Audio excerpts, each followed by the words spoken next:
नमस्कार दोस्तों, आपका स्वागत है आपके अपने YouTube चैनल संस्कार एजुकेशन स्टडी में। और रीजनिंग के अंदर हमारा टॉपिक चल रहा था बैठक व्यवस्थीकरण। और इस टॉपिक के अंदर हमने कुछ क्वेश्चन किए थे डबल पंक्ति वाले, और आज हम डबल पंक्ति वाले कुछ और क्वेश्चन करेंगे।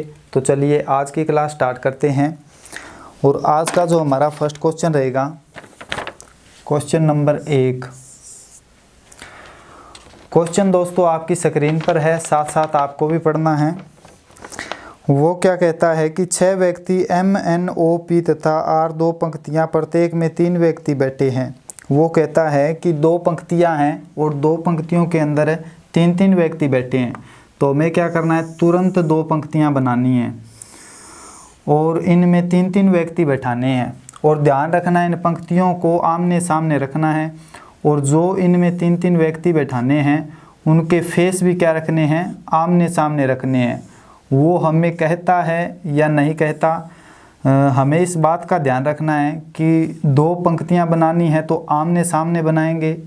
और उसके अंदर वो कहे कि 4 व्यक्ति बैठे हैं या वो कहे 6 व्यक्ति बैठे हैं, यदि वो कह दे 12 व्यक्ति बैठे हैं, तो हमें ध्यान में रखना है कि जो व्यक्ति बैठाने हैं ऊपर नीचे, उनके जो फेस हैं वो आमने सामने रखने हैं। इस बात का आपको ध्यान रखना है। आगे वो क्या कहता है, यदि केयू किसी पंक्ति के अंत में नहीं है। वो कहता है कि केयू किसी भी पंक्ति के अंत में नहीं है, यानी केयू न तो यहाँ पर है, न यहाँ पर है, और न यहाँ पर है, और न यहाँ पर है। वो कहता है कि केयू जो है वो दोनों पंक्तियों के अंत में नहीं है, यानी कॉर्नर पर नहीं है। तो केयू कहाँ पर हो सकता है, केयू दोनों पंक्तियों के बीच में हो सकता है। आगे वो क्या कहता है, पी आर के बाएं एक छोड़कर है। वो कहता है कि पी आर के बाएं एक छोड़कर है, यानी अगर हम आर को यहाँ पर बैठा दें, अगर हम आर को यहाँ पर बैठा दें तो पी आर के बाएं एक छोड़कर है। तो आर का बायां, आर का जो मुंह है उसके सामने क्लॉकवाइज निशान लगाएंगे। जिस तरफ एरो का निशान है वो इसका राइट हो जाएगा और दूसरी तरफ इसका क्या हो जाएगा, लेफ्ट हो जाएगा। वो कहता है पी आर के बाएं एक छोड़कर है, तो आर का बायां इस तरफ है तो एक छोड़कर यहाँ पर किसको बैठा देंगे, यहाँ पर हम बैठा देंगे पी को। तो पी आर के बाएं एक छोड़कर है, तो आर को हमने यहाँ बैठाया, क्लॉकवाइज निशान लगाया इसके मुंह के सामने। जिस तरफ एरो का निशान है वो इसका राइट हो जाता है और दूसरी तरफ इसका लेफ्ट हो जाता है।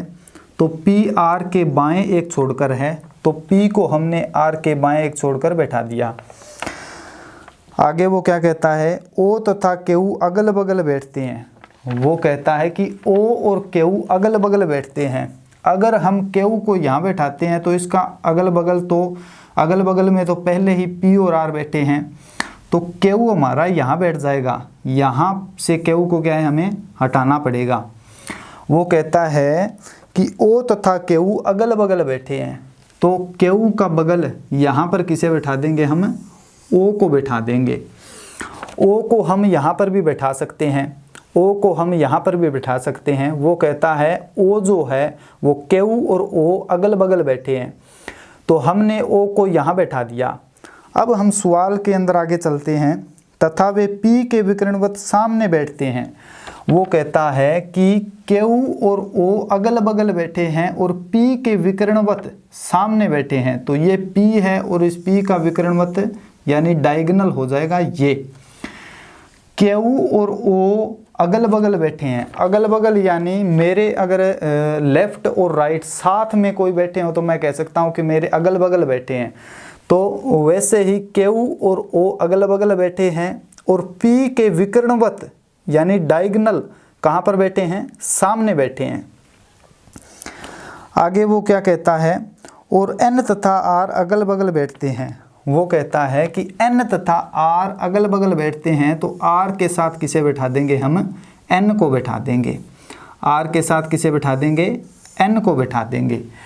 एन और आर क्या बैठते हैं, अगल बगल बैठते हैं, साथ बैठते हैं। आगे वो क्या कहता है, तदनुसार एन के सामने कौन बैठता है।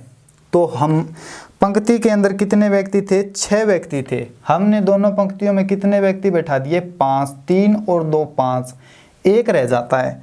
वो कौन सा रहता है? वो हमारा रह जाता है m। तो हम क्या करेंगे? m को यहाँ पर बैठा देंगे। अब वो हमसे कुछ भी पूछता है इसके अंदर तो हम उसका सही आंसर दे सकते हैं।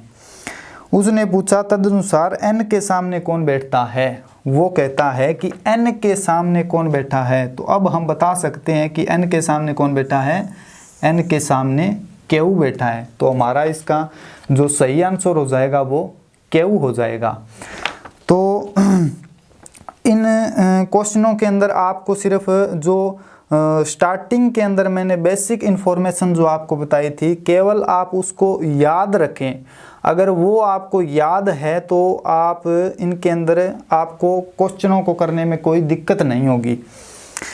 पहली बात क्या है? वो कहेगा 2 पंक्तियों में आदमी बैठे हैं तो हमें क्या करना है? तुरंत 2 पंक्तियां बनानी हैं। वो कहे व्यक्ति बैठे हैं, 4 बैठे हैं, 6 बैठे हैं, 10 बैठे हैं, तो तुरंत हमें क्या करना है? दोनों पंक्तियों में व्यक्तियों को बैठा देना है और उनके फेस जो हैं वो आमने सामने रखने हैं।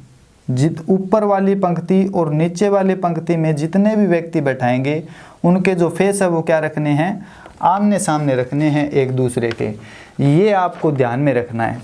तो ये था हमारा फर्स्ट क्वेश्चन। अब हम करेंगे इसके अंदर इसका सेकंड क्वेश्चन, क्वेश्चन नंबर 2।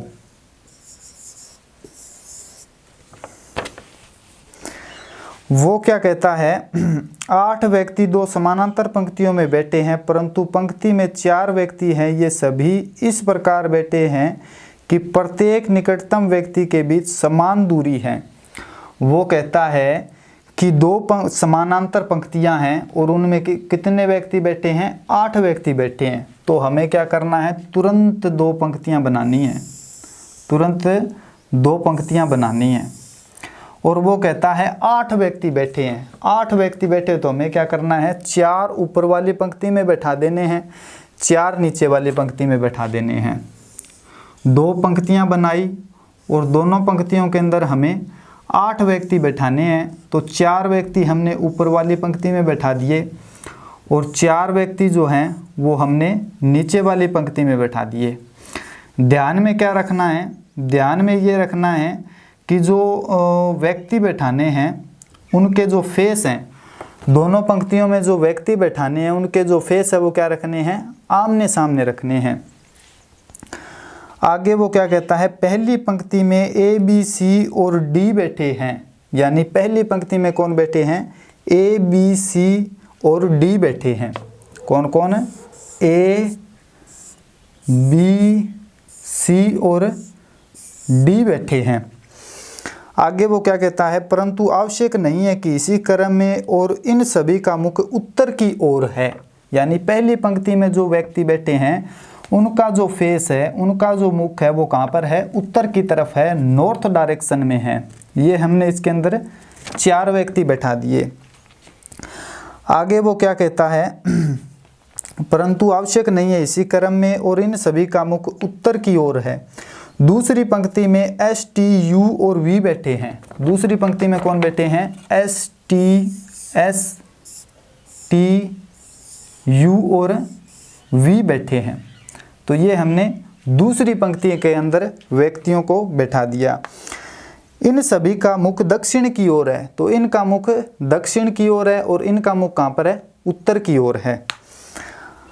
आगे वो क्या कहता है? इस प्रकार कहा जा सकता है कि दोनों पंक्तियों में बैठे व्यक्तियों का मुख एक दूसरे के सामने है। उसने कह दिया कि इन दोनों पंक्तियों में जो व्यक्ति बैठे हैं इनका जो फेस है वो एक दूसरे के क्या है? आमने सामने है।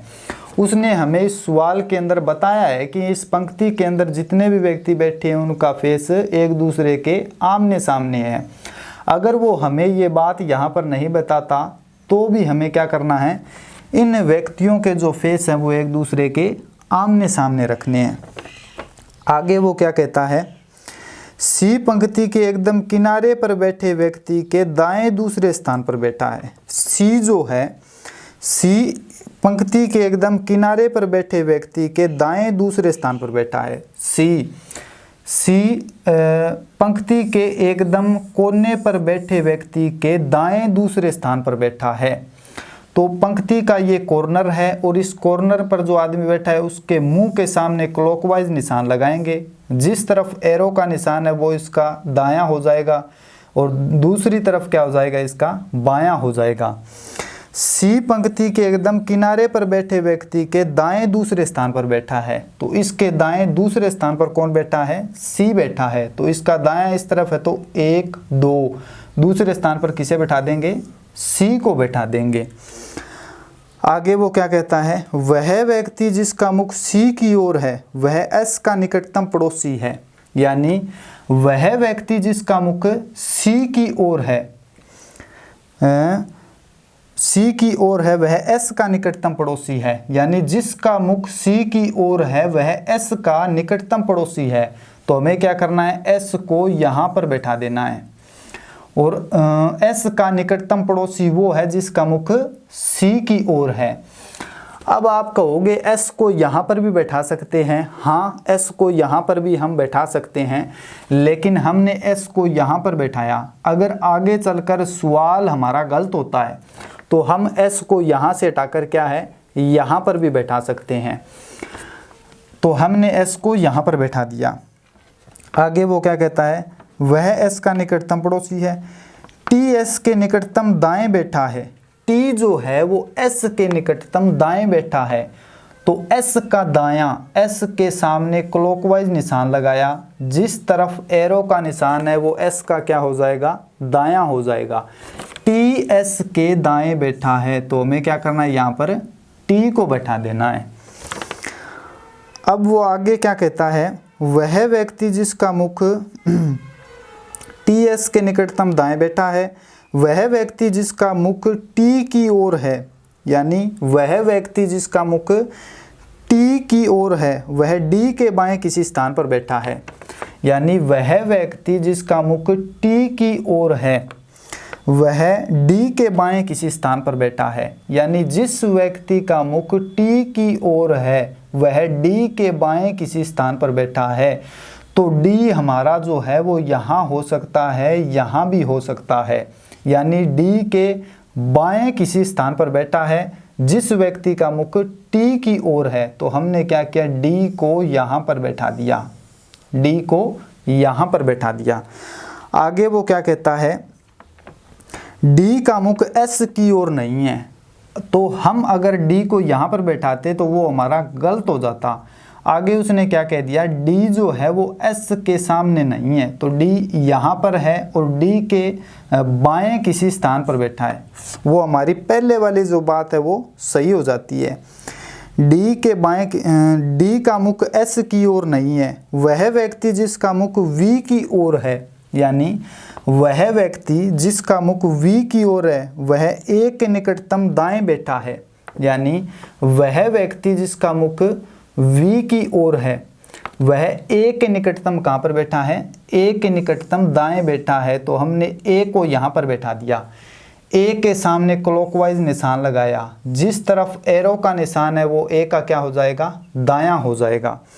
उसने इस सवाल के अंदर क्या कहा है, वह व्यक्ति जिसका मुख वी की ओर है वह ए के निकटतम दाएं बैठा है। यानी जिस व्यक्ति का मुख वी की ओर है, यहाँ पर हमने वी को बैठा दिया। जिस व्यक्ति का मुख वी की ओर है वह ए के निकटतम दाएं बैठा है। तो ए के निकटतम दाएं सी बैठा है और सी का मुख किसकी तरफ है, वी की ओर है। अब दो पंक्तियां थी और दोनों पंक्तियों में कितने व्यक्ति बैठे थे, 8 व्यक्ति बैठे थे और 3 इसके अंदर बैठ गए, 3 यहाँ पर बैठ गए। तो इसमें अब बच हमारा कौन सा जाता है, इसमें हमारा रह गया बी। तो बी को हम यहाँ पर बैठा देंगे। और ऊपर वाली पंक्ति में कौन सा रह जाता है, ऊपर वाली पंक्ति में रह जाता है हमारा यू। तो यू को हम यहाँ बैठा देंगे। ये हमारा पंक्तियों में बैठाने का सही क्रम बन जाता है इस सवाल के अंदर। अब हमसे वो इस क्वेश्चन पर कोई भी बात पूछता है तो हम उसका क्या है, सही आंसर दे सकते हैं। उसने हमसे क्या पूछा, निम्न में से किसका मुख डी की ओर है। वो कहता है कि निम्न में से किसका मुख डी की ओर है। तो डी के सामने कौन है, डी के सामने यू है। तो हमारा जो इस क्वेश्चन का जो सही आंसर हो जाएगा वो हो जाएगा यू। डी के सामने यू बैठा है। वो पूछ सकता था डी के बाएं दूसरे स्थान पर कौन बैठा है, तो हम बता सकते हैं सी बैठा है। वो पूछता ए के सामने कौन बैठा है, तो एस बैठा है। हम जो कुछ भी वो इसके अंदर पूछता वो हम क्या है अब बता सकते हैं इनको सही क्रम में बैठाने के बाद। तो बैठक व्यवस्थीकरण के अंदर डबल पंक्ति वाले क्वेश्चनों पर हमारी 2 क्लास हो गई है। एक पहले ली थी जिसके अंदर 3 क्वेश्चन करवाए थे, और आज की क्लास के अंदर डबल पंक्ति वालों के अंदर मैंने 2 क्वेश्चन और करवा दिए। हमारे 5 क्वेश्चन हो गए हैं, और बड़ी बेसिक इन्फॉर्मेशन से आपको बहुत अच्छे से क्लियर करवाए हैं ये क्वेश्चन है। आशा करता हूँ आपको डबल पंक्ति वाले और सिंगल पंक्ति वाले बैठक व्यवस्थीकरण के अंदर जो क्वेश्चन आते हैं ये अच्छे से समझ में आए होंगे। आज के लिए दोस्तों इतना ही। आगे हम अगली जो क्लास है उसमें हम करेंगे बैठक व्यवस्थीकरण के अंदर वृत्त वाले क्वेश्चन, सर्कल वाले क्वेश्चन। तो चलिए दोस्तों आज के लिए इतना ही। धन्यवाद।